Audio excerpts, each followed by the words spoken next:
sebagai upaya untuk mengeliminir ancaman gangguan, hambatan, tantangan, AGHT, stabilitas keamanan negara, dan mendongkrak pertumbuhan ekonomi. Saya juga telah menempuh beberapa hal, melakukan cegah, tangkal, dan pengawasan terhadap orang asing sebanyak 207 orang, melakukan 49 kegiatan pengamanan sumber daya organisasi, melakukan 12 kegiatan pengamanan penanganan perkara, mengumpulkan data terduga teroris sebanyak 395 orang dan 99 organisasi teroris baik nasional maupun internasional guna membangun bank data intelijen pengawasan, membentuk 110 posko perwakilan kejaksaan yang tersebar di seluruh pelabuhan udara dalam wilayah Republik Indonesia, karena melakukan monitoring dan evaluasi beberapa aliran keagamaan, melaksanakan pengamanan investasi dengan nilai total 691 triliun, menerbitkan pedoman dan melaksanakan penelusuran aset, melakukan penangkapan sebanyak 137 orang yang masuk dalam DPO kejaksaan dengan rincian 88 orang perkara tindak pidana khusus dan 49 orang perkara tindak pidana umum, melaksanakan 29 kegiatan kontra penginderaan bagi pimpinan. Berbicara mengenai kebijakan penanganan perkara tindak pidana umum sepanjang tahun 2021, kejaksaan telah menangani perkara sebanyak 147.624 dan telah dieksekusi sebanyak 94.461 perkara, di mana mayoritas perkara tersebut adalah didominasi oleh tindak pidana narkotika, pencurian, dan penganiayaan. Selain itu terdapat 346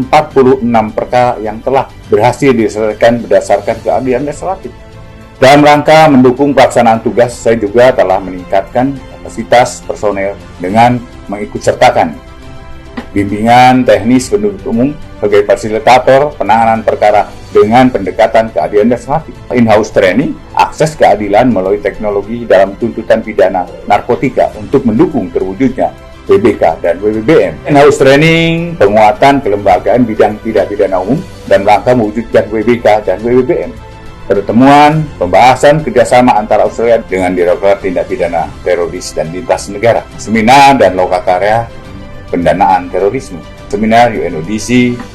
dalam hal penanganan perkara tindak pidana korupsi dan tindak pidana pencucian uang. Saya mengapresiasi dan mengucapkan terima kasih kepada Menteri BUMN Bapak Erick Thohir atas kontribusi dan kerjasamanya. Saya dapat mengungkap secara tuntas mega skandal korupsi pada PT Asuransi Jiwasraya dan PT Asabri. Selanjutnya, Kejaksaan telah menangani 1.852 perkara dan telah mengeksekusi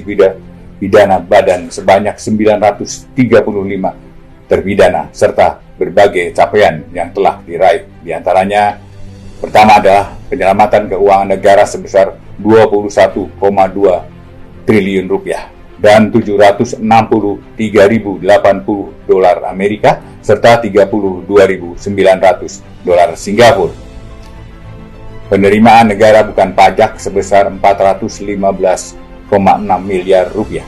yang terdiri dari pendapatan uang sitaan atas uang rampasan sebesar 185,4 miliar rupiah. Pendapatan uang pengganti sebesar 145,1 miliar rupiah. Pendapatan penjualan hasil lelang sebesar 46,8 miliar rupiah. Pendapatan denda sebesar 38,1 miliar rupiah. Kejaksaan juga telah menorehkan prestasi selama tahun 2021 dari sisi penanganan perkara perdata dan tata usaha negara. Di antaranya adalah penyelamatan keuangan negara sebanyak 421,4 miliar rupiah dan pemulihan keuangan negara sebesar 3,5 triliun rupiah serta beberapa capaian lain, di antaranya penanganan dan penyelesaian perkara perdata sebanyak 60 kegiatan, penanganan dan penyelesaian perkara tata usaha negara sebanyak 47 kegiatan, penanganan dan penyelesaian perkara pertimbangan hukum sebanyak 154 kegiatan, bantuan hukum sebanyak 7.112 kegiatan, penegakan hukum sebanyak 20 kegiatan, pertimbangan hukum sebanyak 2.925 kegiatan, tindakan hukum lain 101 kegiatan, dan pelayanan hukum sebanyak 1.851 kegiatan. Sebagai struktur termudah di tubuh Kejaksaan Republik Indonesia, Jaksa Agung Muda bidang pidana militer telah berhasil menangani perkara koneksitas yang selama ini tidak berjalan, di mana pada tahun 2021 telah dilakukan penyidikan perkara koneksitas dugaan tindak pidana korupsi dana tabungan wajib perumahan Angkatan Darat dengan